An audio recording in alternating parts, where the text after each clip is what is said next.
Então, como eu estava dizendo na aula passada, a gente estava trabalhando a parte relacionada ao livro 2 ainda, fazendo as correções das atividades. Então, vocês já estão de posse do livro 3, certo?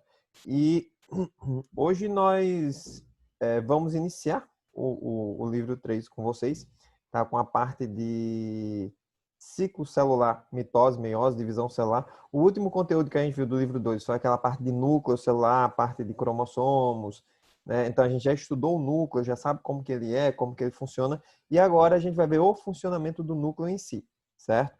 Então deixa eu admitir Ítalo aqui que ele está chegando. E aí o que é que a gente vai fazer? A gente vai trabalhar o conteúdo do livro 3 já com vocês, já que vocês estão de posse do livro 3, tá? E Bom dia, Dado. bom dia, bom dia. E já coloquei lá no grupo também, tá? E vou deixar aqui para que vocês também se liguem. As atividades relacionadas aos capítulos anteriores que a gente trabalhou, elas já estão disponíveis no AVA, certo?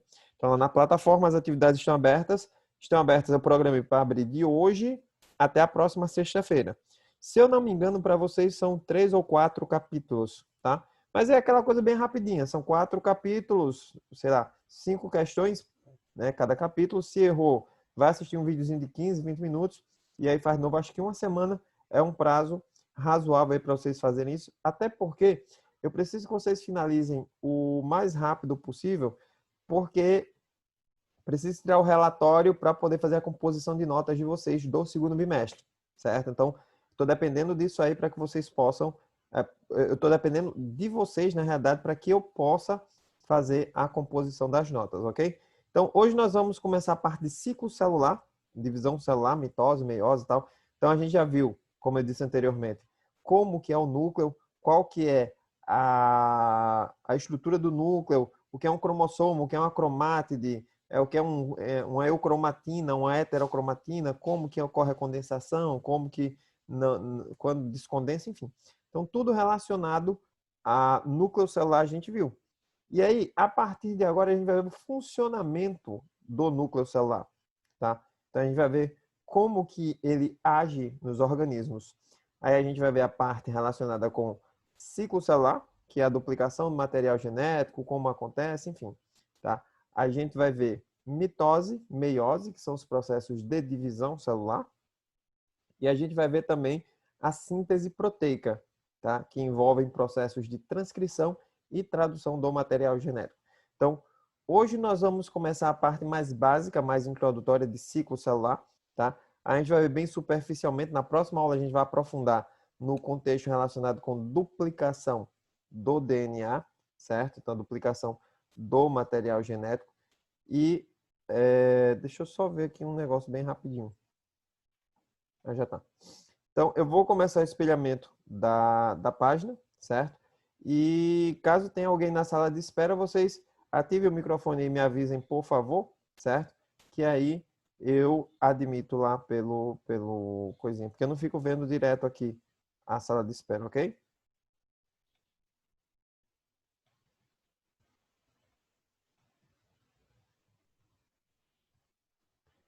Então tá aí, certo? A imagem está ok? Tá aparecendo aí tela cheia para vocês, tudo certinho? Divisão celular, mitose e meiose é o que está aparecendo aqui. Isso, beleza. Então a gente vai entrar nesse contexto, divisão celular, mitose, meiose, que são conteúdos relacionados com o núcleo celular, certo? A divisão celular, ela é extremamente importante. Por quê? Dentro de um contexto mais voltado para a embriologia, então não sei se vocês lembram lá que a gente viu o sistema reprodutor masculino, o sistema reprodutor feminino, a parte de gametogênese, né, produção dos gametas masculinos e femininos, e a parte relacionada com a reprodução, certo? Então, lá no fundamental, acho que vocês devem ter visto isso. E devem ter visto que quando ocorre a fecundação, um óvulo ele vai ser fecundado por um espermatozoide e a partir daí gera-se uma estrutura chamada de célula-ovo ou zigoto, tá? E é a partir dessa uma única célula que nós nos tornamos o que nós somos hoje, tá? Então, na realidade, o nosso crescimento e o nosso desenvolvimento se dá não por conta do aumento do tamanho das células, mas pelo aumento do número de células. E aí é onde entra todo o contexto relacionado com os processos de divisão celular, tá? Então, a divisão celular, ela atua em diversos âmbitos do nosso organismo, tá? Eu tenho a divisão por mitose, por exemplo, que em nós produz gametas, em alguns outros organismos, como em fungos e em plantas, podem produzir esporos, tá? Em algas também a produção de esporos. Eu posso ter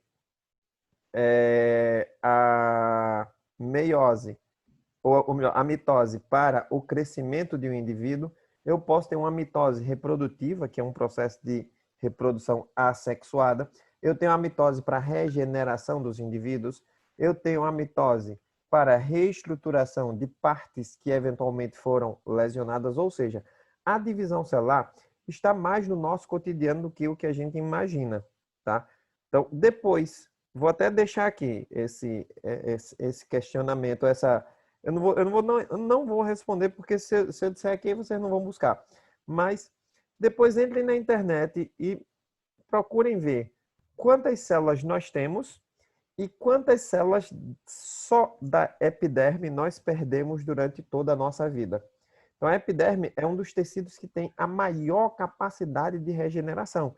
Isso está associado à sua intensa mitose, à sua intensa capacidade de divisão celular. E aí a gente perde muitas, muitas, muitas, muitas células mesmo. Quando você pensa em muitas, bote um pouquinho a mais, que aí a gente vai ter a quantidade próxima da quantidade Um real de células. bebê, pelo que eu sei, um bebê pode ter 650 milhões de células e um humano adulto pode ter até 5 trilhões, ou é 3. Exatamente. Mas eu quero que vocês procurem apenas essa questão de quantas células epidérmicas a gente perde ao longo da nossa vida. Porque a epiderme ela vai sendo produzida, mas aí a epiderme ela se expõe ao calor, à luz, ela se expõe ao ressecamento, e aí você vai perdendo camadas de pele, as mais superficiais. Sendo que essas camadas elas precisam ser repostas. Se você for só perdendo, ia ter um momento que ia chegar na derme, que é o tecido conjuntivo, ia perder, tem um momento que ia chegar no músculo, ia dar no osso, né? Então, nesse aspecto aí, a divisão celular vai fazer a reestruturação dessas camadas de células perdidas, tá? E se vocês forem olhar, depois vocês procurem na internet, vocês vão ver. É uma coisa absurda a quantidade de células que são perdidas e repostas no nosso organismo, tá? Então, a divisão celular vai ser a capacidade de duplicar-se, que é uma característica extraordinária dos organismos vivos, tá? Para fazê-lo, multiplicamos o material interno, que é o material genético, tá? E depois as dividimos em duas. Ou seja, uma célula vai ter o seu material genético duplicado, depois esse material genético vai ser dividido e depois a célula vai ser dividida. Simples assim. Tenho duas células com igual quantidade de material genético. Basicamente, eu vou fazer o quê? Vou duplicar o material genético e depois dividi-los em duas células distintas. Em nós, que somos seres multicelulares, ou em qualquer outro ser multicelular, esse processo acarreta no crescimento do indivíduo. Então, vou gerar novas partes de um vegetal, por exemplo, crescimento de galhos, enfim. Em organismos unicelulares, como a bactéria, isso acontece também. Duplica o material genético, vai haver a separação desse material genético em duas massas geneticamente iguais e depois vai haver a separação citoplasmática e nisso uma bactéria dá origem a duas. Então, nesse caso, essa divisão celular já caracteriza uma reprodução assexuada, tá? Então, essa reprodução assexuada, ela tem uma vantagem, que é o fato de não depender de outro indivíduo. E deixa eu ver o que o bicho está aparecendo na janelinha chata aqui.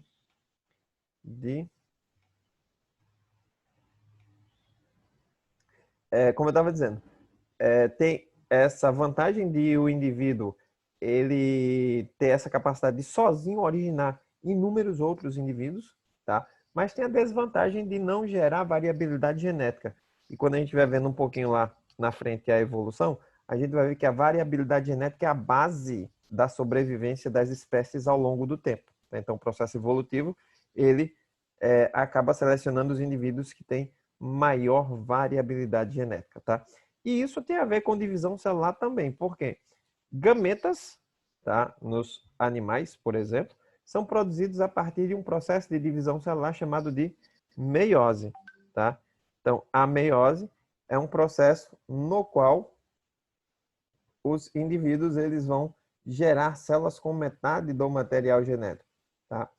Então, a gente vai ver isso aí, o que é uma célula haploide, o que é uma célula diploide, e, enfim, acho que vocês já viram isso aí, e a gente vai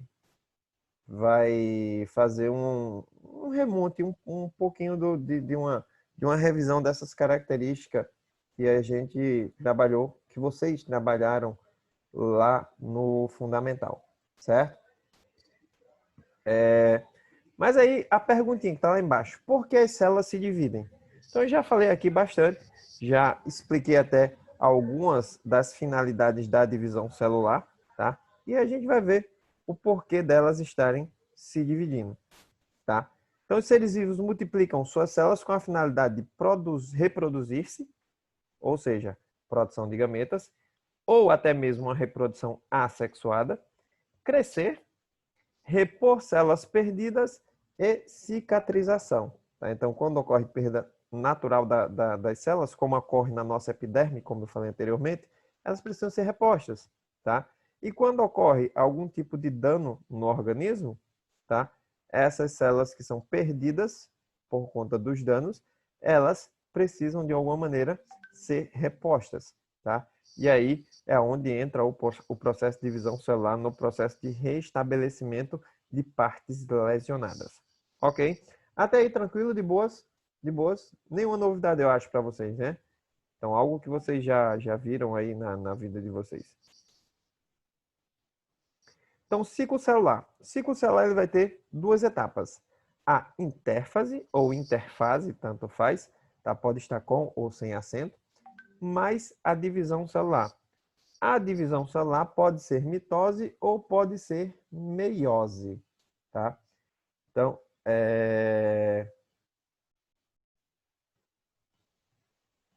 mitose ou meiose. Qual vai ser a diferença entre elas?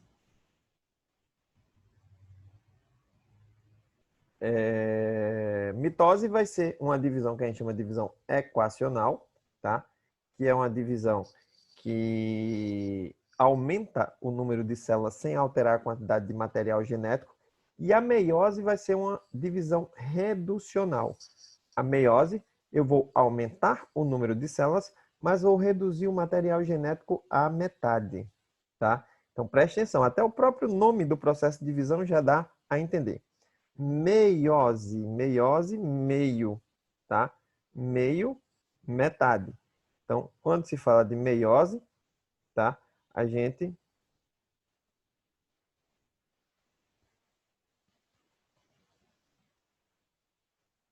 tem um negócio que fica aparecendo aqui por aí. Pronto.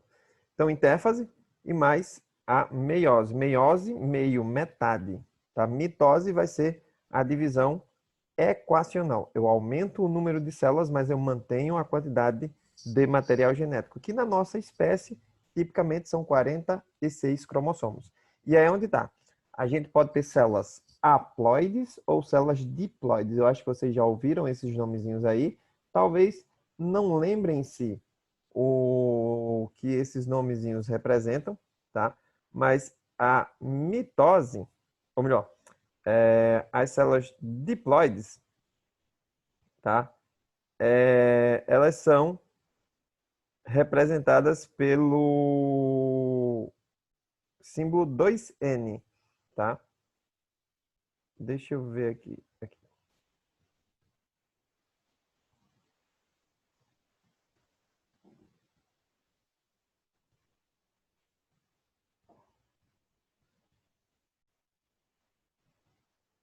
Então, se você pegar uma célula diploide, você vai ter 2N. Não tá pegando, não. Deixa eu ver. Draw.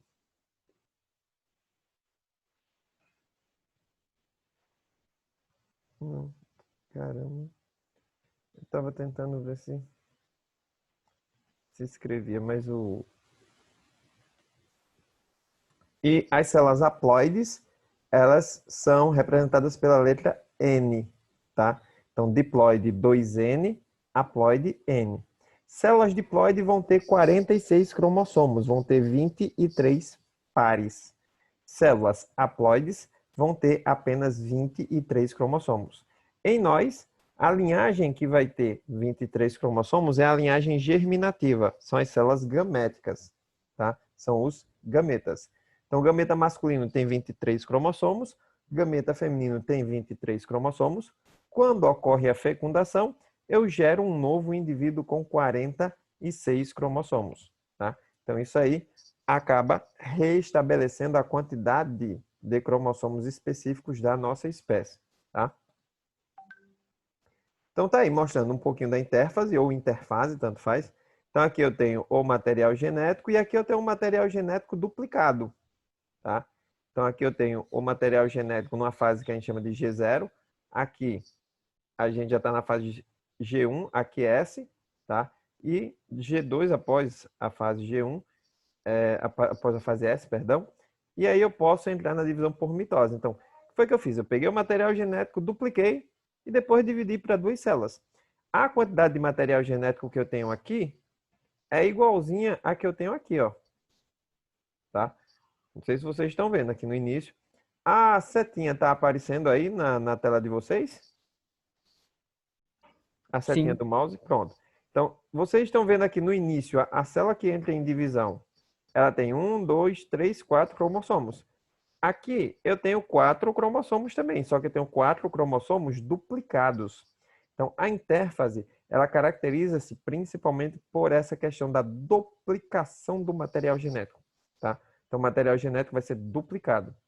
Na mitose, eu vou dividir. Vou dividir o quê? Os cromossomos. E aí eu vou dividir. Se eu tenho o dobro de cromossomos, eu vou ter o dobro de células. Se antes eu comecei com uma célula, agora eu tenho 2. Se essas 2 células entrarem em interfase de novo, elas vão gerar 4. Se 4 entram em interfase e dividem, viram 8, 16, 32, e aí eu tenho, tá, uma progressão geométrica. Tá? Então, a intérfase tem essa característica principal, que é a fase S, que vem do inglês síntese, tá? Que é a fase de síntese ou duplicação do material genético. Tá? E se vocês observarem, como eu estava dizendo anteriormente, tá? A quantidade de material genético que eu tenho aqui na minha célula inicial é exatamente a mesma quantidade que eu tenho aqui no final. Tá? A gente tem que ter isso. Caso não tenha acontecido isso, aconteceu algum erro durante o processo, e aí essas células que teriam erros caracterizam células anômalas, células anormais. E ou o organismo naturalmente tem um mecanismo de morte celular programada, começa a eliminar essas células, ou o organismo acaba deixando essas células passarem desapercebidas e elas começam a se multiplicar com esse erro genético que pode acarretar, por exemplo, no aparecimento de nódulos cancerígenos. Tá? Então, duração média do ciclo celular, eu tenho a fase G1, tenho a fase S e tenho a fase G2. Tá? A fase G1 vem do inglês Gap 1, a S, Synthesis, e G2, Gap 2. Então, isso aqui é um intervalo pré-sintético. Aqui é a fase de síntese ou duplicação do material genético. E aqui é o intervalo pós-sintético, que é um ponto de checagem para ver se a duplicação do material genético aconteceu de maneira correta. Tá? Então, na fase G1, que acontece antes da síntese do DNA, ou seja, antes da duplicação do DNA, certo? Eu vou preparar a célula para isso. E para isso, eu vou sintetizar RNAs, tá? E vai haver o crescimento da célula, tá? Do núcleo também, e também do citoplasma em relação à quantidade de organelas que vai estar no interior do citoplasma, pelo fato de, no final, haver a divisão do citoplasma, e eu vou ter que produzir 2 células. Então, para isso, eu tenho que ter uma quantidade relativamente maior de organelas celulares. Tá? A fase S, que é a fase de síntese, ou duplicação do material genético, basicamente eu vou pegar os cromossomos e duplicar. Tá? Parece simples, mas aí a gente vai ver que bioquimicamente é um processo um pouquinho mais complexo, tá? O período G2, tá? O gap 2, ou intervalo pós-sintético, tá?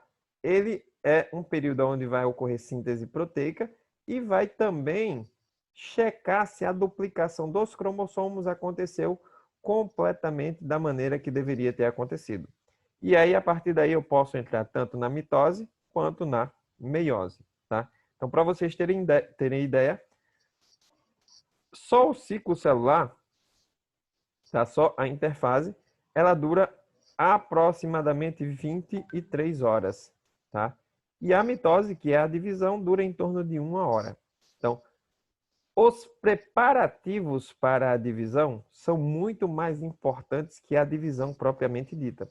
Porque é nos preparativos, especificamente na fase S, tá? Que pode ocorrer algum tipo de erro no processo de duplicação do material genético. E aí esses erros caracterizam as mutações genéticas. Daí, essa mutação, se o organismo ele consegue detectar nos pontos de checagem, essa célula ela vai ser automaticamente destruída. Mas se o organismo ele não detecta essa alteração e ela passa desapercebida, essa célula vai manter essa mutação e essa mutação ela pode ter, ela pode agir, melhor dizendo, de 3 maneiras no organismo. Ela pode ser uma mutação silenciosa, que é uma mutação onde há a modificação genética, mas não ocorre nenhum tipo de modificação no teu organismo. Então, essa mutação chama-se mutação silenciosa. Eu posso ter a mutação deletéria, é uma mutação que vai trazer características que te trazem algum tipo de prejuízo ou de malefício, tá? E eu posso ter as mutações benéficas. O que são mutações benéficas? São mutações que acarretam em características novas dentro de uma determinada população, de um grupo populacional, e esse indivíduo com essa nova característica, ele tem vantagens em relação aos outros indivíduos da sua espécie. Por exemplo, vou dar um exemplo bem simples aqui que vocês vão entender. Vamos supor que a gente tenha uma espécie de peixe qualquer, tá? E aí, nessa espécie de peixe, houve uma mutação em um indivíduo, em um único indivíduo, ocorreu uma mutação em que esse indivíduo, ele teve uma mutação nos genes que estão relacionados ao tamanho da nadadeira. E essa mutação fez com que suas nadadeiras ficassem maiores, tá? Então, para o indivíduo, isso é uma vantagem ou é uma desvantagem? Uma vantagem, porque ele vai É uma nadar mais vantagem rápido. exatamente, é aí onde está. Então, essa mutação aí é chamada mutação benéfica. E se esse indivíduo tem uma mutação boa, essa mutação tende a ser deixada e perpetuada, porque quando ele reproduzir, os seus herdeiros, ou seja, os seus descendentes, eles irão herdar essa característica. E aí eu vou ter indivíduos com nadadeiras maiores que terão mais capacidade locomotora. Da Então seria mesma tipo um maneira, aspecto evolutivo. isso é evolução. A base da evolução é a mutação, tá? Mas aí são as mutações que trazem algum tipo de benefício para o indivíduo. Por quê? Da mesma maneira que eu tive essa mutação, que a nadadeira ficou maior, eu posso ter uma mutação em que o indivíduo ele vai nascer com as nadadeiras menores. E nascer com a nadadeira menor é uma vantagem ou é uma desvantagem? Uma enorme desvantagem. A desvantagem, esse indivíduo, por exemplo, muito dificilmente vai chegar à fase adulta, porque ele vai ser vítima de predadores, tá? Ele não vai ter capacidade de uma locomoção muito rápida para fugir de eventuais predadores e sequer vai deixar descendentes. Então, são mutações deletérias, são mutações, tá, que trazem algum tipo de desvantagem no indivíduo, tá? E eu posso ter as mutações que são mutações silenciosas. Ocorre a alteração na sequência genética, mas no indivíduo em si não ocorre nenhuma modificação, tá? O que acaba sendo uma mutação irrelevante, tá? Daí as fases da intérfase, como eu disse a vocês, a fase G1, fase S e fase G2. Fase G1, intervalo pré-sintético. Fase S, que é a fase de duplicação. Só, Fase G2, intervalo pós-sintético. Pois não? eu não entendi essa questão da mutação silenciosa. Um exemplo, por exemplo. Você tem uma sequência genética. Tá ligado aquele negócio? A, G, Sei. T, C, A, pronto. Aí vamos supor que eu tenho A, G, T, C, tá? Essa sequência.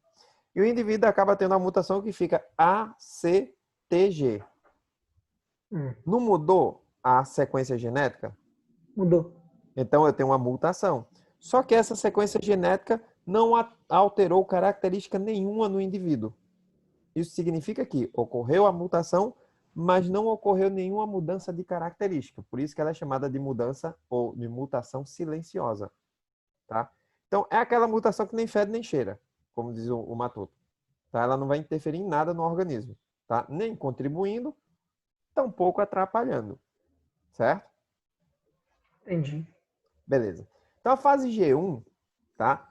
Vai ter aí, ó, intensa síntese de RNA e proteínas, aumento do citoplasma, que eu já havia dito anteriormente, pode durar horas, meses ou ser permanentes, tá? No caso, nós temos uma célula que permanece no período G1, ou melhor, no período G0, na realidade, que são os neurônios. Uma vez que os neurônios são produzidos durante o desenvolvimento embrionário, tá? Eles não mais são repostos, tá? Neurônios são células permanentes. E aí eles não se replicam, não se duplicam, não se regeneram, tá? Não de maneira natural. Hoje já existem algumas técnicas que utilizam células-tronco embrionária que podem fazer isso aí, mas naturalmente os neurônios, eles não realizam processo de divisão celular, tá? Professor, Sim? o que acontece se porventura um neurônio morrer? Aí você vai ter algum tipo de sequela no organismo, tá? Por exemplo, se você tem, vamos supor, AVC, que é um acidente vascular cerebral, tá? Você tem um AVC em uma área do cérebro que vai controlar o teu braço esquerdo, tá? Os neurônios que tinham ali morreram porque com a obstrução não chegava sangue, não chegava oxigênio, não chegava nutrientes, tá? Então os neurônios ali morreram, eles foram danificados, tá? Daí o que acontece? A área que controlava teu braço esquerdo, tá, não tem mais neurônios ativos. Isso quer dizer que o teu braço esquerdo vai ficar paralisado. Tu tem os ossos, tu tem as articulações, tu tem os músculos, tudo certinho, tudo no canto certo, mas tu não tem a área de comando desse braço funcional. Ou seja, perdeu o neurônio, perdeu a capacidade de mover o braço. Por isso que Você tem um carro sem motor. basicamente. Por isso que, tipo, não sei se vocês já viram, pessoas que têm AVC geralmente ficam com partes do corpo paralisada. Meu avô teve dos dois lados. Pronto. Então, paralisa por quê? Porque as áreas do cérebro responsáveis por coordenar essas estruturas do corpo, elas foram danificadas, os neurônios foram danificados e, consequentemente, o indivíduo, ele não tem mais a capacidade de coordenar essa área. Então, isso pode acontecer na área relacionada à memória, por exemplo. Tá? Existem pessoas que têm algum dano cerebral e perdem a memória, por exemplo, algum tipo de trauma, algum tipo de pancada, enfim, tá? Ou quando você tem, por exemplo, na medula espinhal. Na medula espinhal, quando tem algum tipo de lesão, você vai ficar no mínimo paraplégico, né? Se for abaixo do pescoço, você vai ficar paraplégico. Se for um pouco no pescoço ou um pouco acima, você vai ficar tetraplégico, tá? Por quê? Os neurônios que tinham na medula espinhal, eles foram lesionados e eles não se repõem naturalmente, ou seja, tu vai perder toda a coordenação nervosa no restante do corpo, tá? Professor, Sim? num caso como esse, seria possível usar o tratamento com células-tronco? Sim, seria, mas quando se É muito fala caro. em tratamentos, não é muito caro, não é permitido, é diferente, tá? Quando se fala, vou trabalhar com células-tronco em ratos, pode, em cachorro, pode, em macaco, pode. Macaco geralmente é o último estágio antes de se trabalhar em seres humanos, porque a fisiologia é muito parecida, muito semelhante. Mas quando diz assim, vamos trabalhar com células-tronco embrionárias humanas, não pode. Por quê? Porque a Só partir do pode as tiradas do cordão umbilical, né? aí não são células-tronco embrionárias, tá? Eu posso ter células-tronco do cordão umbilical e recentemente descobriram que existem células-tronco na polpa do dente de leite, tá? Então, essas células-tronco podem ser utilizadas, porém, elas não são totipotentes, elas são chamadas de multipotentes. E adivinha, essas células não conseguem originar neurônios. As Ah, únicas entendi. células que Tem que conseguem ser originar neurônios diretamente do é bebê, a por exemplo. embrionária, tá? A embrionária. E aí, quando você retira a célula do embrião, você simplesmente mata o embrião. Ou seja, você está tirando a vida de outro ser vivo em detrimento ao benefício da sua vida. Então, entra muito nesse aspecto. Tem um aspecto jurídico, religioso e ético também, que envolve isso aí. Mas, tipo, é aquela pergunta: que direito eu tenho de tirar a vida de outro indivíduo em benefício à minha? Exato. É E como, num é como se caso eu chegasse. que a mãe iria abortar o bebê legalmente? Mas aí o bebê já vai estar formado, é diferente, tá? Eu tenho que tirar a célula-tronco enquanto está na forma de mórula, na forma em que ainda não está em diferenciação celular, tá? E geralmente quando esses abortos eles são judicialmente Permitidos? são permitidos, geralmente são de crianças que têm algum tipo de má formação que inviabiliza a vida. Então, as células-tronco que ele poderia doar seriam Em células caso de estupro boas. é permitido o aborto, né? Oi? Em caso de estupro é permitido o aborto, né? Em alguns casos, né, tem uns entraves jurídicos aí, né? É um negócio bem, bastante controverso, né? Aí depois pode fazer até uma mesa redonda nisso aí, colocar uma galera a favor, uma galera contra, né? E todo mundo argumentar. Até poderia dar um tema de redação, enfim. Isso aí é pano para muita manga, tá? Então, vamos focar aqui só para terminar, que o bicho está dizendo que eu só tenho 2 minutinhos. Então, na fase S, que é a fase de duplicação do DNA, a fase de síntese proteica também, certo? Então, é a fase mais importante, onde o material genético ele vai ser duplicado. E é uma fase que tem que ter bastante, mas bastante cuidado, bastante cautela. Por isso que é a fase mais demorada. Porque se eu alterar um par de bases nitrogenadas, eu posso alterar completamente um gene que pode trazer um problema seríssimo para o indivíduo, tá? Então, é aí onde está o grande entrave do contexto da fase S. A fase G2 vai ter uma pequena síntese de RNA e proteínas, mas vai ser uma fase de checagem. Vai ser um intervalozinho que a célula vai ter antes de entrar no processo de divisão celular, para poder checar se tudo aconteceu de maneira correta, tá? Até aí, alguma dúvida? Duvidinhas? Não. Beleza. Então, cadê? Stop share. Aqui. Então, o que a gente vai fazer? Na próxima semana, certo? Nós vamos trabalhar especificamente a fase S, tá? Então, a gente vai ver o período de síntese, tá? Eu tô embaçado, boy. Deixa eu ver aqui. Continua lindo. Continua embaçado. Mas, enfim. A fase S é uma fase importantíssima, tá? E a gente vai ver ela detalhadamente. Então, a gente vai ver a DNA polimerase, como é que ela age, como é que ela quebra tudo, como que vai haver o reemparelhamento de bases nitrogenadas, enfim. Então, tudo isso a gente vai ver na próxima semana. Coisinha que está me dando alguns segundos só para finalizar. Fiquem de olho no Avassai, que já está aberta as atividades, certo? E no mais, um bom final de semana. Beijos para todo mundo e até a próxima semana. Valeu, até Valeu, semana que vem.